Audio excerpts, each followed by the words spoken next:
Well, Dr. Kelli Ward is a former state senator from Arizona. She supports the temporary travel ban that Donald Trump has put in place. Thanks for joining us. Do you think it was right for the president to say that the judge was, a so-called judge and that his decision was ridiculous?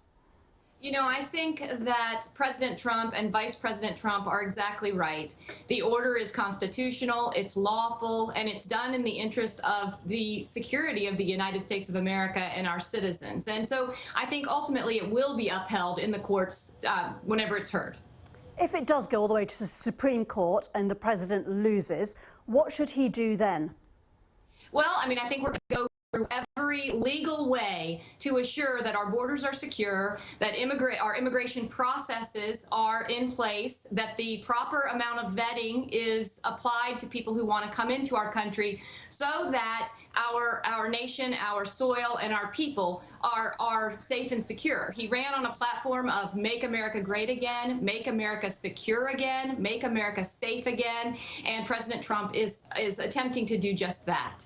Many people have said that there have been no attacks at all by people from these countries in the US. I spoke to someone called Ali Soufan this week, who's a FBI special official there. He said that the vetting already from these countries is extremely thorough. We should trust the process. Well, I think that that's a misleading way to put things, because take Syria, for example. There is not a fingerprint system really in place. There isn't a background check or an internet database that we're so used to in the United States. You could just Google anyone in the United States and find out a lot of information. However, that's not the case in these countries. There are other ways. There are other ways to check. If supposing you cannot check fully where someone's background in Libya or Syria, it is obviously extremely difficult. Are you now saying that people should not come in at all from those countries indefinitely?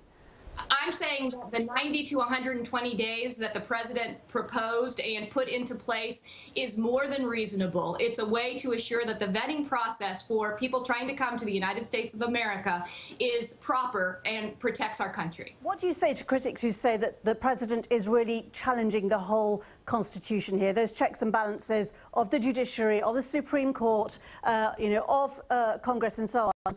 But he's really challenging that. He's criticised the media. He's criticised the intelligence agencies.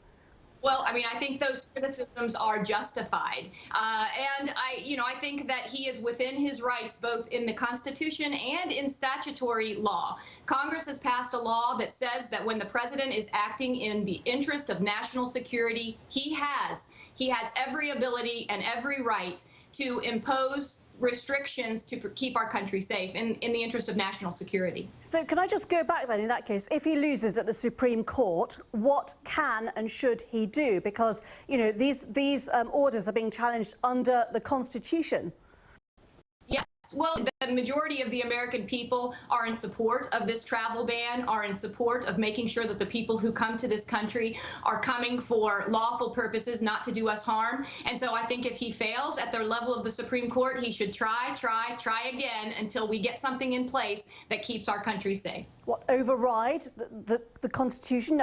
These are in very, very tricky, turbulent legal waters here. He may have to write another order. He may have to go through Congress. He needs to utilize every legal means possible to make sure that our country is safe. So you are not concerned that the president is taking too much power into his own hands, that the way that he is publicly undermining so many parts of society at the moment?